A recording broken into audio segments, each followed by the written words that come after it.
Hello বন্ধুরা, আসসালামু আলাইকুম। ইউটিউব ভিডিওর থাম্বনেইল ক্রিয়েট করার জন্য সবথেকে বেস্ট অ্যাপ হচ্ছে পিক্সেল অ্যাপ। আর এই পিক্সেল অ্যাপ অ্যাপটিতে আপনারা কিভাবে custom font Bangla font add করবেন সেটাই দেখাবো এই ভিডিওতে।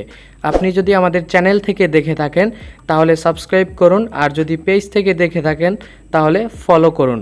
সো শুরু করা যাক। সো বন্ধুরা, আপনারা প্রথমে চলে যাবেন গুগল ক্রোমে। সো আমি এইখান থেকে গুগল ক্রোমে চলে যাচ্ছি। গুগল ক্রোমে চলে আসার পর বন্ধুরা আপনারা এইখান থেকে সার্চ বার পাবেন। আপনারা সার্চ বারে সার্চ করবেন বাংলা ফন্ট লিখে। সো আমি এইখান থেকে বাংলা ফন্ট লিখলাম, লিখে এখান থেকে সার্চ করে দিচ্ছি। সো আপনারাও এইখান থেকে বাংলা ফন্ট লিখে সার্চ করে দিবেন।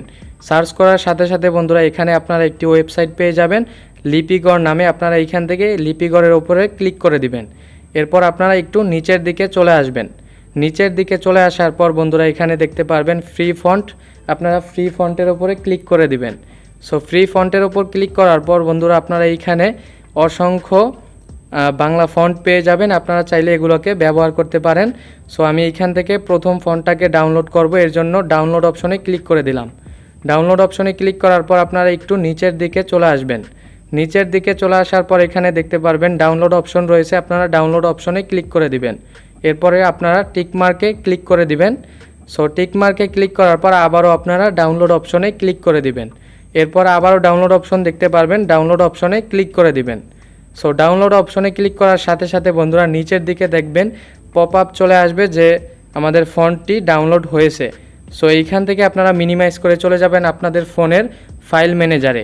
সো এইখান থেকে ফাইলে চলে আসার পর আপনারা আপনাদের ফোনের ফাইল ম্যানেজারে চলে আসবেন।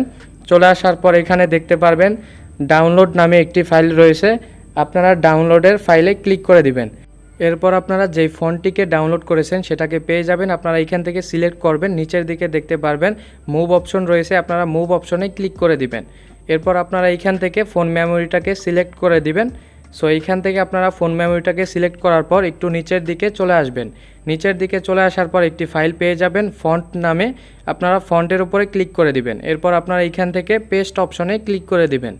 পেস্ট অপশনে ক্লিক করার পর আপনারা জাস্ট এইখান থেকে ফন্টের উপরে একটা ক্লিক করে দিবেন। সো এইখান থেকে ফন্টের উপর ক্লিক করার পর এক্সট্রাক্ট হেয়ার নামে একটি অপশন, আপনারা এই অপশনে ক্লিক করে দিবেন। সো এক্সট্রাক্ট হেয়ারে ক্লিক করার সাথে সাথে বন্ধুরা আপনারা এইখান থেকে মিনিমাইজ করে চলে যাবেন পিক্সেল অ্যাপে। সো আমি এইখান থেকে মিনিমাইজ করে পিক্সেল অ্যাপে চলে যাচ্ছি। সো এইখান থেকে আপনারা পিক্সেল অ্যাপে চলে আসবেন। চলে আসার পর এখান থেকে দেখেন আমি আগে থেকে একটি টেক্সট অ্যাড করে রেখেছি। তো এখানে দেখেন এ অপশন রয়েছে, আপনারা এইখান থেকে এ অপশনে ক্লিক করে দিবেন। এরপর আপনারা একটু ডান দিকে চলে আসবেন। ডান দিকে চলে আসার পর এখানে দেখতে পারবেন এ বি নামে একটি অপশন, অর্থাৎ ফন্ট অপশন। আপনারা এইখান থেকে ফন্ট অপশনে ক্লিক করে দিবেন। এরপরে মাই ফন্টে ক্লিক করে দিবেন। সো এইখান থেকে মাই ফন্টে ক্লিক করে দিলাম। এরপরে আপনারা এখানে দেখতে পাচ্ছেন টেক্সট অপশন রয়েছে, আপনারা এইখান থেকে যে কোনো একটি অপশনে ক্লিক করবেন। এরপর এখানে একটু নিচের দিকে চলে আসবেন। এখানে আপনারা পেয়ে যাবেন ফন্ট নামে একটি অপশন। সো আপনারা এইখান থেকে ফন্ট অপশনে ক্লিক করে দিবেন। এরপরে বন্ধুরা আপনারা এইখান থেকে যে ফন্টটাকে ডাউনলোড করেছেন সেই ফন্টটার নামটা দেখতে পারবেন। এই ফন্টের উপরে আপনারা ক্লিক করে দিবেন। এরপরে আপনারা এখানে দেখতে পারবেন ইউনিকোড নামে একটি অপশন, আপনারা ইউনিকোডে ক্লিক করবেন। এরপরে আপনারা দেখতে পাচ্ছেন নিচে অ্যাড অপশন রয়েছে, আপনারা এইখান থেকে অ্যাড অপশনে ক্লিক করে দিবেন। এরপরে বন্ধুরা দেখেন আমি এইখান থেকে জাস্ট ক্লিক করে দেই। ক্লিক করে দেওয়ার সাথে সাথে বন্ধুরা দেখেন ফন্টটা কিন্তু চলে আসলো। এখান থেকে আমি যদি ওকে করে দেই দেখেন বন্ধুরা ফন্টটা কিন্তু অ্যাড হয়ে গেছে। সো আপনারা চাইলে কিন্তু এরকম বাংলা ফন্ট অ্যাড করতে পারেন এবং ব্যবহার করতে পারেন। সো বন্ধুরা আজকের এই ভিডিওটি কেমন লেগেছে কমেন্ট করে জানাতে ভুলবেন না। দেখা হবে আগামী ভিডিওতে। যারা এখনও আমাদের চ্যানেলটিকে সাবস্ক্রাইব করেননি এখনই সাবস্ক্রাইব করুন। সবাই ভালো থাকবেন, সুস্থ থাকবেন। আসসালামু আলাইকুম ওয়া রাহমাতুল্লাহ।